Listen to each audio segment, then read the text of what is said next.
Bulletin లో breaking news చూస్తున్నాం. కృష్ణా జిల్లా చల్లపల్లి పోలీస్ స్టేషన్ లో పేలుడు కలకలం రేపింది. చల్లపల్లి పోలీస్ స్టేషన్ లో నిల్వ ఉంచిన టపాసులు ఒక్కసారిగా పేలాయి. ఈ పేలుడు ఘటనలో 4 కానిస్టేబుల్స్ కు స్వల్ప గాయాలయ్యాయి. గాయపడిన వారిని స్థానిక ఆసుపత్రికి తరలించారు.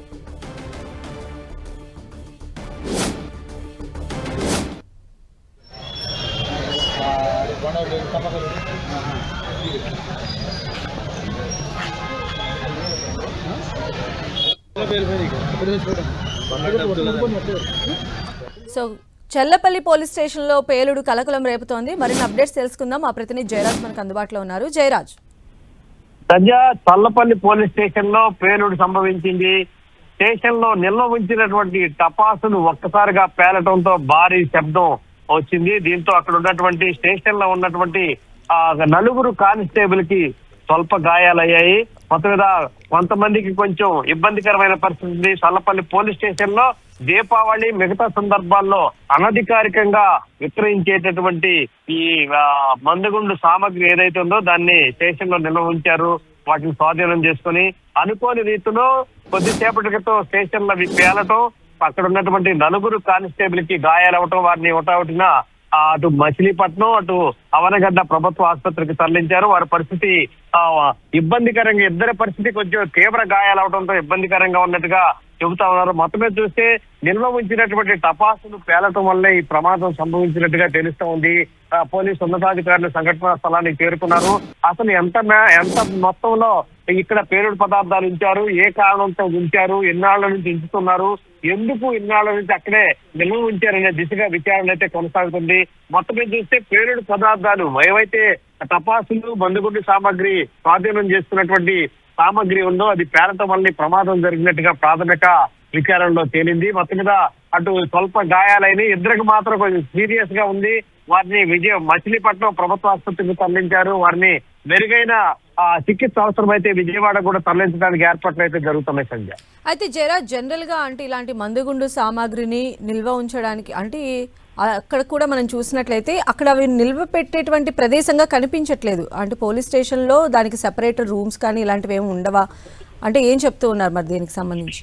సంజయ్, ఇది రూరల్ పోలీస్ స్టేషన్, అంత ఎక్కువ సౌకర్యాలు ఉండే పరిస్థితి లేదు. అయితే గతంలో ఎప్పుడు కూడా ఎలాంటి పరిస్థితులు సంభవించలేదు కాబట్టి ఇలాంటి ప్రమాదాలు జరుగుతాయని చెప్పేసి ఊహించి ఉండకపోవచ్చు.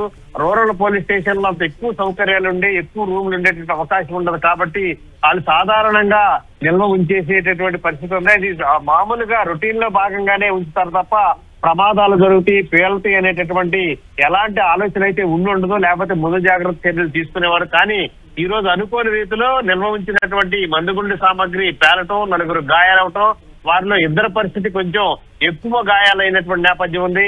మొత్తమే చూస్తే ఇవి ఒక దశ దాటిన తర్వాత వాటిని అన్నింటి కూడా అధికారికంగా అనుమతి తీసుకొని వాటిని కూడా డిస్ట్రాయిడ్ చేసి ఉంటే, ధ్వంసం చేసి ఉండుంటే ఇలాంటి ప్రమాదం జరిగేది కాదు. అయితే గతంలో ఇలాంటి అనుభవాలు లేవు కాబట్టి ఇక్కడ వాటిని నిల్వ ఉంచారు. అనుకోని రీతిలో ఈ రోజు ప్రమాదం సంభవించడం, ఉన్నటువంటి నిల్వ ఉంచిన టపాసులు పేలటం, దానిలో కానిస్టేబుల్ గాయాలవటం, మొత్తం మీద వారికి మెరుగైన వైద్య చికిత్స అందించే ప్రక్రియ అయితే కొనసాగుతా ఉంది. మొత్తం మీద చూస్తే రాబోయే రోజుల్లో ఎక్కడైతే ఇలాంటి సంఘటనలు పునరావృతం కాకుండా నిర్దేశితమైన సమయంలోగా వాటిని అన్నిటి కూడా అధికారికంగా అనుమతి తీసుకున్న తర్వాత వాటిని కూడా ధ్వంసం చేసే ప్రక్రియ చేపడితే భవిష్యత్తులో ఎలాంటి ప్రమాదాలు జరగకుండా చూడొచ్చు అనేటటువంటి సూచనలు కూడా వినిపిస్తున్నాయి. సంజయ్, అయితే జయరాజ్, మనం పేలుడుకి సంబంధించినటువంటి విజువల్స్ పరిశీలించినట్లయితే కార్లతో సహా మొత్తం డ్యామేజ్ అయిపోయిన పరిస్థితి ఉంది. అంటే మందుగుండు సామాగ్రికి సంబంధించి ఏం చెప్తూ ఉన్నారు అంటే దాని ఇంటెన్సిటీ ఎంత ఉందనేది మనం ఇక్కడ అర్థం చేసుకోవచ్చు కదా? సంజయ్, తప్పకుండా మందుగుండు సామాగ్రిలో దాంట్లో చిన్న టపాసుల దగ్గర నుంచి కాకర పువ్వుల దగ్గర నుంచి కూడా పెద్ద టపాసుల వరకు కూడా నాటు బాంబుల వరకు కూడా ఉండే అవకాశం ఉందో వాటన్నిటిని కూడా అనధికారికంగా ఎక్కడైతే విక్రయిస్తున్నారో అనుమతి లేకుండా అమ్మకాలు జరిగేటటువంటి షాపుల పైన పోలీసులు అటు ఫైర్ సిబ్బంది దాడులు చేసేటటువంటి అవకాశం ఉంటుంది.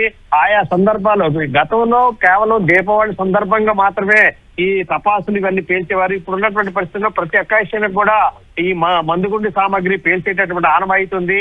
అటు శుభకార్యాలకి అశుభకార్యాలకు కూడా మందుగుండు సామాగ్రిని వినియోగించడం అనేది తీవ్ర కాలంలో ఆనవాయితీగా మారేటువంటి సందర్భం ఉంది. దీనివల్ల అనధికారికంగా అమ్మకాలు జరిగేటటువంటి సందర్భాలు ఆయా ప్రాంతాలు కూడా ఎక్కువగా ఉన్నటువంటి నేపథ్యం ఉంది. అలాంటి సందర్భాల్లో అటు పోలీసులకి ఇటు ఫైర్ సిబ్బందికి ఆ ఫిర్యాదులు వచ్చినప్పుడు ఆయా షాపుల పైన ఆయా ప్రాంతాల్లో దాడులు చేయటం, వాటిని కూడా స్వాధీనం చేసుకోవటం, వాటిని తీసుకొచ్చి పోలీస్ స్టేషన్ లో నిల్వ ఉంచడం అనేది సర్వసాధారణంగా జరిగేటటువంటి ప్రక్రియ. అయితే వాటిని నిర్దేశితమైనటువంటి సమయంలో వాటిని ధ్వంసం చేయటం చేస్తే ఇలాంటి ప్రమాదాలు జరిగి ఉండేవి కావు. ఈ రోజు బలమైనటువంటి ఆ మందుగుండు సామాగ్రి దాంట్లో ఉండటం వల్లే బలంగా గాయాలైనటువంటి పరిస్థితి ఉంది. చాలా ఇద్దరికైతే చాలా తీవ్రమైనటువంటి దగ్గరలో ఉండటం వల్ల తీవ్రమైనటువంటి గాయాలైన వారి పరిస్థితి కొంచెం ఇబ్బందికరంగా ఉండటం వల్ల అటు బందర్ ప్రభుత్వ ఆసుపత్రికి తరలించారు.